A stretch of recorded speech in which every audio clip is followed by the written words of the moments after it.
sejam contratadas para reconstruir o país, ou seja, eles lançam bombas, destroem uma nação e depois eles cobram do país para reconstruir.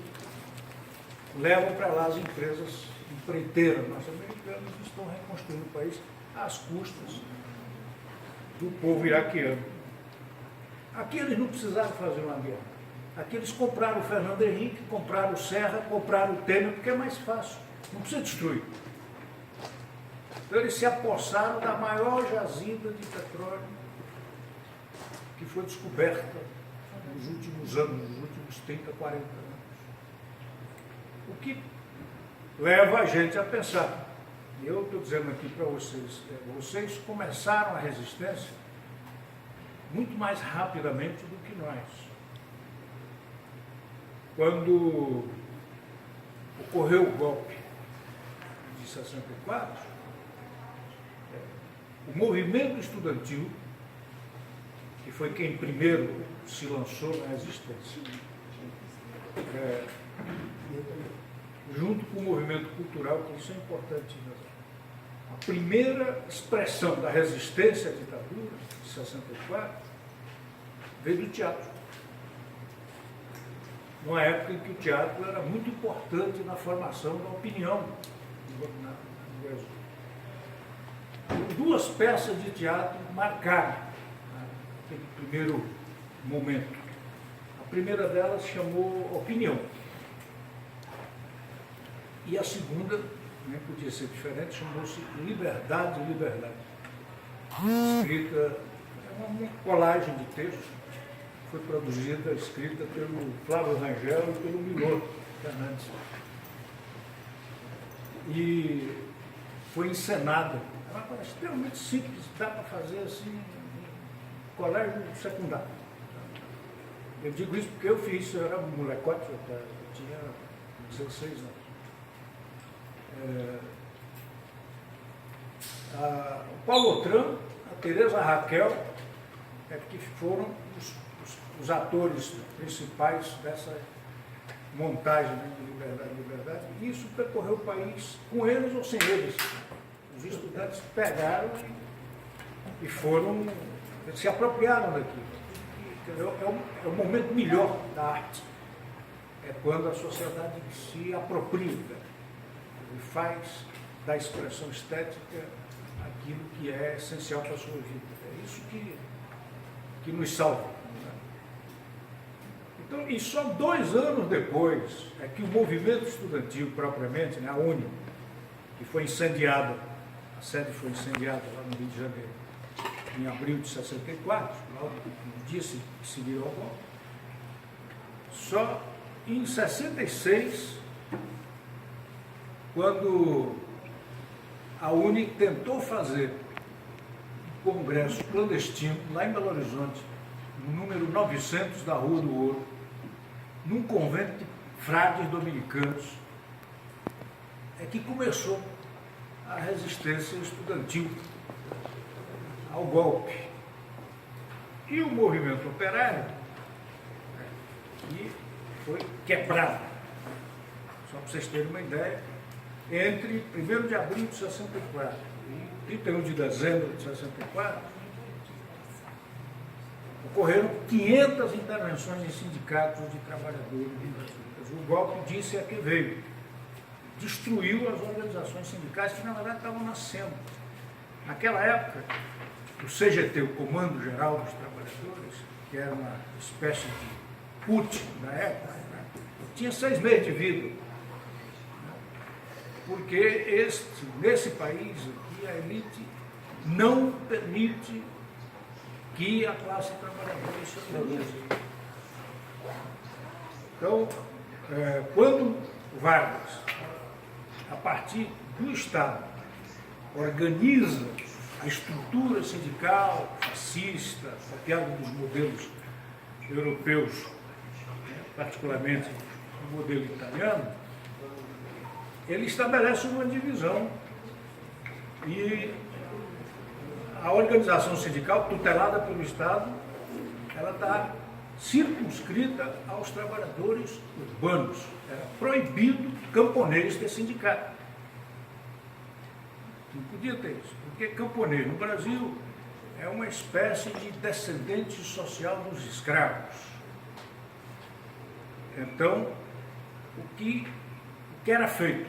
O Partido Comunista, o PCB, a revelia do governo, clandestinamente,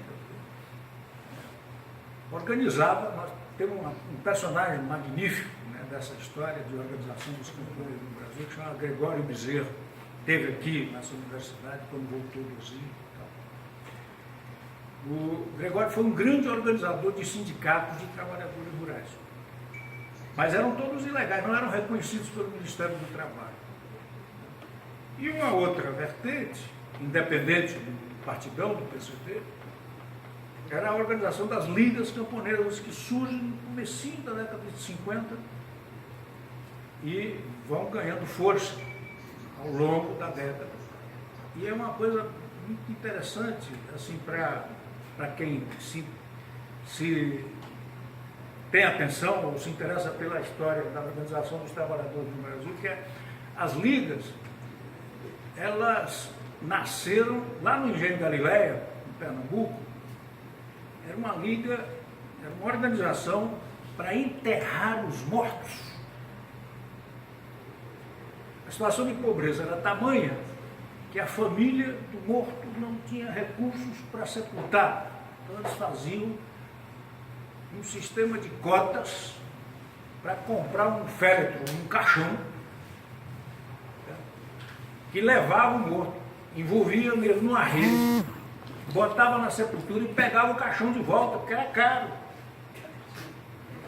Então, a Liga nasceu para isso. Só que daí para diante foi um passo. A partir da ação do Julião, dos advogados, eles vão se organizar para defender a vida. Então, o que eu quero dizer para vocês a partir disso? Nós não temos que esperar nada da elite brasileira. Essa elite brasileira é criminosa, na raiz. Né? Ela acumulou a fortuna dela ao longo de 500 anos em cima de 3 pilares. Primeiro, o tráfico humano, o tráfico de escravos. Segundo, a propriedade monopolista da terra, o latifúndio, a grande fazenda. E terceiro, a exploração do trabalho escravo. É aí que está a fonte das grandes riquezas no Brasil. Isso aí se dá por um mecanismo, por isso é que eles ficam arrepiados quando escutam. Nós temos que discutir o imposto sobre as grandes fortunas. Por quê? Por causa do direito de herança. Se você pegar a família mais rica do Brasil, é o quê? É a família de herdeiros. A Rede Globo, esses caras não deram um prego numa barra de sabão ao longo da vida. Né?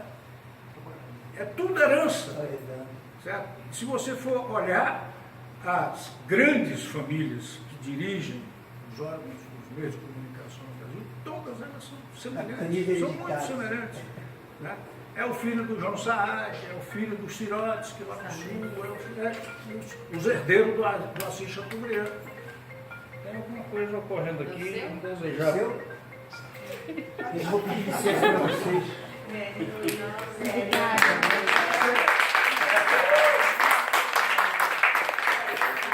Obrigado. Beijo. Até a próxima. Muito obrigada. Fala que nós estamos aqui na ocupação do PCB. Valeu. Valeu. Obrigado.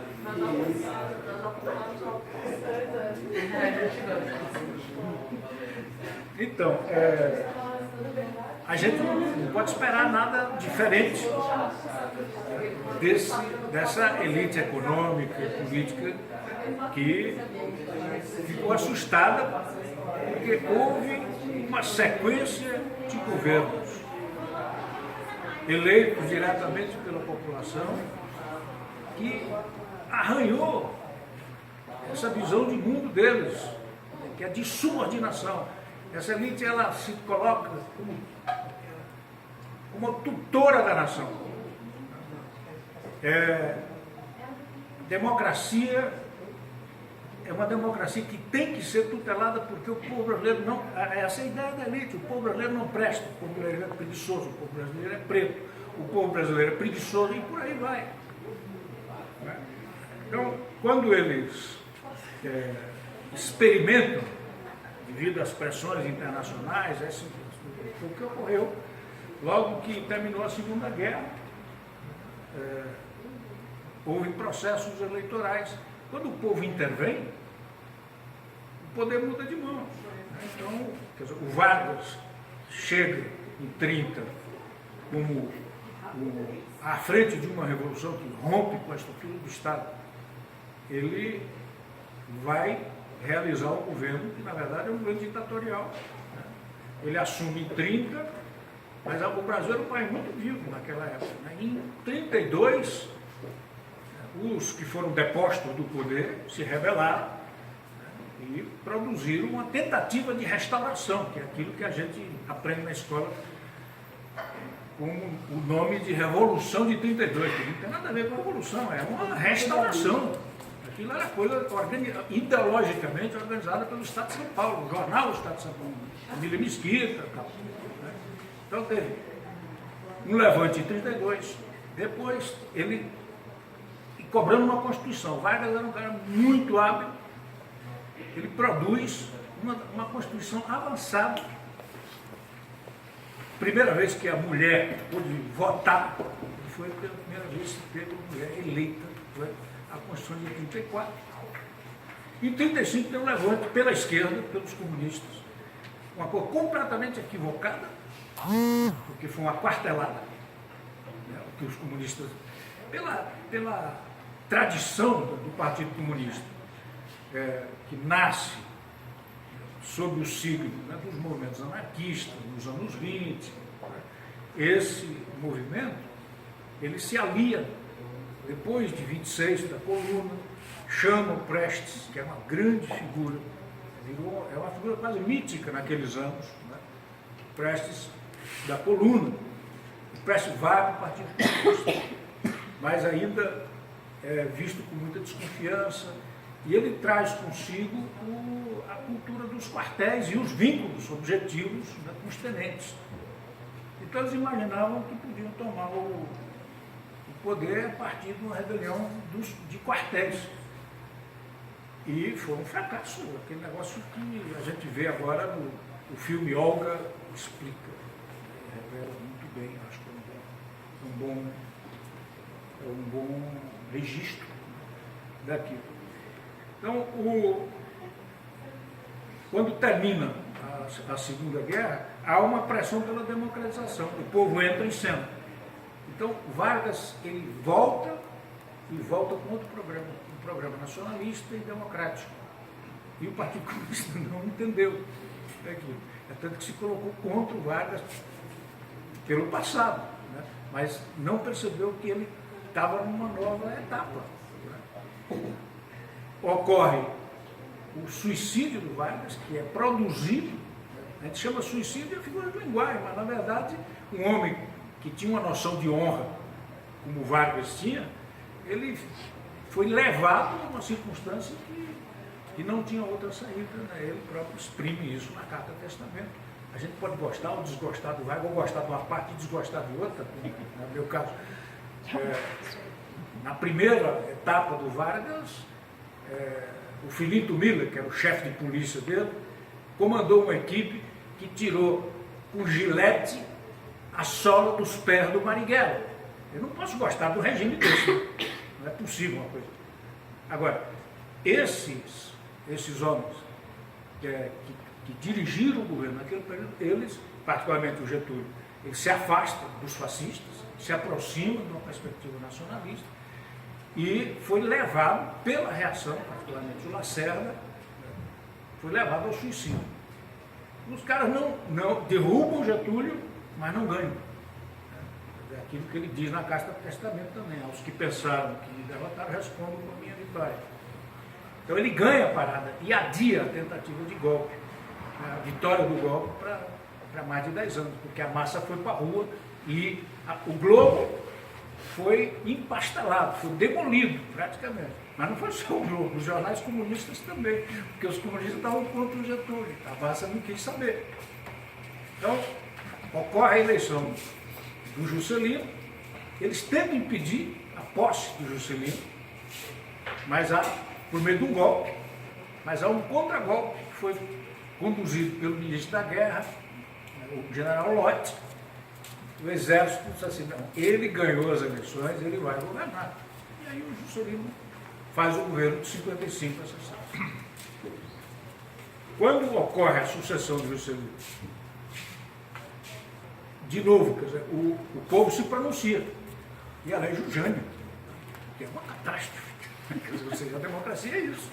Né? É uma catástrofe. O cara não segurou, segurou 8 meses, de janeiro a agosto. E aí cai. Então há uma nova tentativa de golpe que foi contida pelas forças, particularmente aí pela presença e a liderança do Brizola, com um movimento popular bastante em fase de crescimento, né? Já com um grau de articulação maior. Mas um conflito que a gente precisa de... Como o Brasil é muito grande, a gente pensa que aqui é o centro do mundo. Mas não, nós somos, digamos assim, semi-periferia. Porque nós somos muito grandes, nós temos uma economia muito forte. O Brasil tem uma economia muito forte, hoje nós somos a 8ª economia do mundo. Com esse governo aí vai caminhar para trás, mas ainda assim é uma economia importante. Mas a nossa capacidade de articulação internacional era praticamente nula. Nós tivemos, naquele período, um acirramento do conflito entre os dois polos vencedores da Segunda Guerra Mundial, os Estados Unidos de um lado e a União Soviética do outro. Nós estamos metidos no meio de um conflito poderosíssimo, e a gente não se dava muito conta disso. Não, nós vamos tocar a nossa vida aqui. A minha geração não tinha ideia da correlação de forças. Né? Não, nós vamos derrubar esses milícias. Nós amarramos uma corda no pescoço da estátua do Flávio Suplicy de Lacerda, que tinha na frente da reitoria da Universidade do Paraná. E nós éramos secundaristas, nós não estávamos na universidade, né? Eu estava no Colégio Estadual do Paraná na época. A gente arrastou aquilo lá pela Rua 15, lá em Curitiba. Foi um pandemônio. E a gente achava que o governo era frágil, mas não era frágil. Era uma coalizão de forças muito poderosa. Aí é interessante para a gente, isso seria matéria para a gente conversar aqui um ano, mas para a gente perceber como o país, como agora, em 16, ele está inserido num contexto internacional que ajuda a gente a compreender o que é que vocês estão vivendo aqui. O que aconteceu lá, né, naquele período. Em 1964, há o golpe no Brasil. Em 65, na República Dominicana, com tropa brasileira, inclusive participando. Certo? Em 66, ocorre um golpe na Argentina. Assume o governo o general Onganía. Certo? Em 68, ocorre algo muito esquisito no Peru, porque era uma rebelião, só que de oficiais nacionalistas. E ocorre um segundo golpe no Brasil, que é o AI-5. Em 1973, ocorre o golpe no Uruguai e no Chile. Então, assume o Pacheco Areco no Uruguai e o Pinochet no Chile. O que é isso? Isso é obra do acaso? Não. Quer dizer, isso era uma orientação dos Estados Unidos no campo da Guerra Fria para dizer para os russos o seguinte: esse trecho aqui é nosso, não se metam. Então eles isolam a Revolução Cubana, né, que chegaram ao governo em 1960, então deixam e estabelecem um bloqueio aí, que dura até hoje, essa coisa crônica, insensata, completamente desprovida de sentido. Bem, o que ocorre hoje? É verdade que nós estamos numa lista que não nos honra. Essa ofensiva agora começa em Honduras. Nenhum tipo de desprezo pelo povo hondurenho. Mas Honduras, sabe o que significa Honduras em espanhol, gente? É funduras. É poço. É um buraco. Um povo pobre, humilhado, ofendido permanentemente. Com a economia absolutamente desimportante. E depois de Honduras vem o Paraguai, que dispensa comentários, porque aqui todo mundo conhece o Paraguai. Né? Quer dizer, um país que o Brasil destruiu na época do Império. O Brasil destruiu. Nós, né, nossos heróis, Caxias, era um general assassino de crianças. O exército paraguaio era um exército cuja idade, no final da guerra, a idade topo era 15 anos. Aquelas crianças enfrentando o exército brasileiro, né, do patrão do exército, imagina. Que tipo de herói nós temos? Caxias é um herói, como o Ustra é herói para o Bolsonaro. Né? O Ustra era um valente homem que gostava de travar batalhas contra pessoas penduradas de ponta cabeça para baixo, algemado. Então, essas eram as tropas do Ustra dentro do espaço da rua Tutóia, com Tomás Carvalhal, lá em São Paulo. Quer dizer, esses são os modelos, né, de heróis que são cultivados. Né? Então, por que eu estou mencionando isso? É para mostrar que existe uma lógica, certo, que vai no caminho de anoitecer o continente de novo. Honduras, Paraguai, Brasil, na Argentina, por meio de uma eleição. Aqui eles tinham pressa. Se a gente se consolidasse mais, ficaria muito difícil para viver deles. E mais, nós temos petróleo. Ninguém descobre o pré-sal impunemente. E quem que está a caminho? A Venezuela. A Venezuela está a caminho. Assim como o Equador, assim como a Bolívia. É uma estratégia que tem diferença, a gente precisa estar atento para perceber essa nuance. O golpe de 64, o Estado americano o assumiu. Hoje a gente tem comentários, depoimentos, documentos, etc., que a gente fica sabendo dessas coisas 30 anos depois, quando eles abrem os arquivos. Né? Daqui a 30 anos nós vamos saber como é que isso não foi engendrado necessariamente, né, dentro lá do Estado-Maior do Departamento de Estado. As empresas chegaram primeiro, assim como chegaram no Iraque. Né? As empresas chegaram primeiro. Então, o Estado americano vem depois. Com calma, sem sujar as mãos. Né? Nós temos um presidente que está saindo agora, extremamente simpático, amável, carismático e que ferra os países em nome dos interesses do império. É isso que o Obama faz. Se não fosse ele, outro faria. Outro faria. Então, nós precisamos compreender isso para que a gente possa, num certo sentido, produzir com vantagem, eu espero que seja assim, eu vejo isso dessa forma. A experiência da geração anterior. O Brasil é um país que parece que a gente é condenado a viver em círculos. Né? A gente fica vendo as mesmas coisas acontecerem de tempos em tempos. Né? Então, teve um reitor, o ex-reitor dessa universidade aqui, que dizia assim, não, isso não é golpe, isso aqui está tudo dentro da Constituição. E isso vai acabar resultando num avanço para o país. Bem, eu queria perguntar o que ele acha, né, dessa situação aqui hoje, do que aconteceu na escola Florestan Fernandes há poucos dias. Quer dizer, nós estamos nos despedindo do Estado de Direito no Brasil, um Estado de Direito democrático, e estamos indo com uma marcha batida no rumo do Estado policial. Quer dizer, o que é isso? A gente acha, mas isso é retórica. Não, isso não é retórica. Isso é fato que hoje acontece com pessoas aparentemente distantes de nós e que é maior contato conosco.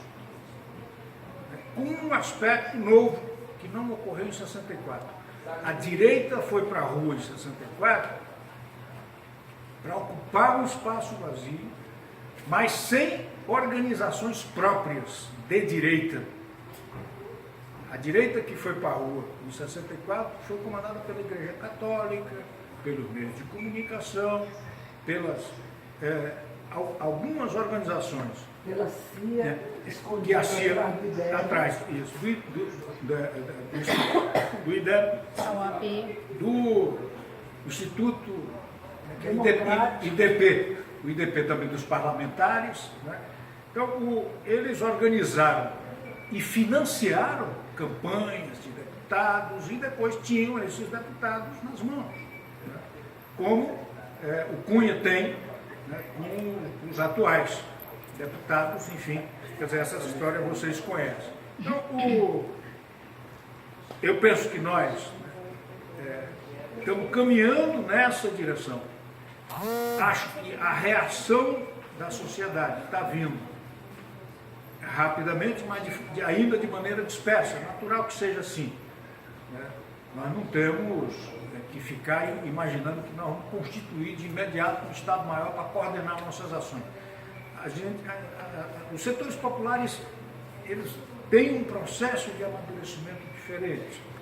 Então é indispensável que haja, a gente gostando ou não, de certa paciência histórica, né? Vai demorar até que a gente consiga obter os resultados práticos, né, de convergência das forças populares, das forças de esquerda. Penso que a gente, nesse momento, vai acabar, nós vamos ter que descobrir isso. O papel da cultura na resistência agora vai ser muito maior do que foi no período anterior. Essa é a minha impressão. Nós vamos ter que lidar com a formulação de um discurso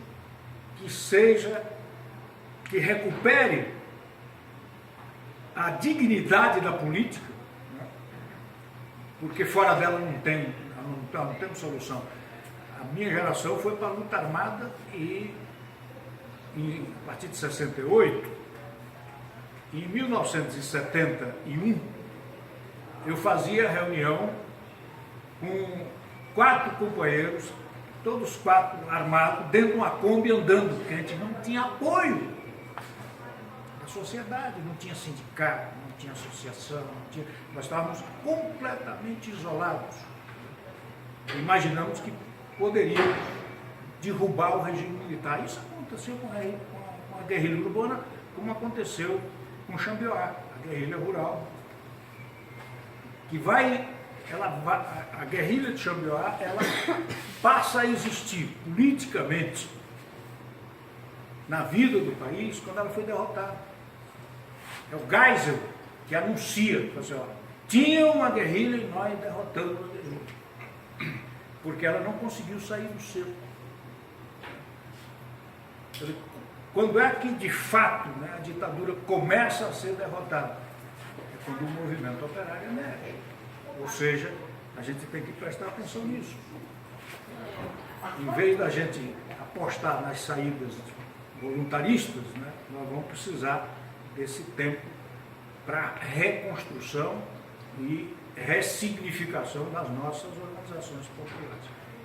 Acho que vocês, num certo sentido, funcionam como uma antena da sociedade, uma antena mais sensível. Você vê. Vamos ver o que vai acontecer aí na greve dessa semana, que é o movimento operário começando a se mover. É fundamental que isso ocorra, porque isso dá liga, aí mexe na produção, aí a burguesia se assusta. Opa, mexeu na fonte da produção e reprodução do capitalismo, é isso. Então, eu queria fechar isso aqui e dizer para vocês que eu sou solidário. Como ninguém é perfeito, eu sou poeta. E eu queria terminar essa conversa aqui com vocês, me colocando à disposição para outras oportunidades que vocês desejam, lembrando um poema do Drummond, que é um poeta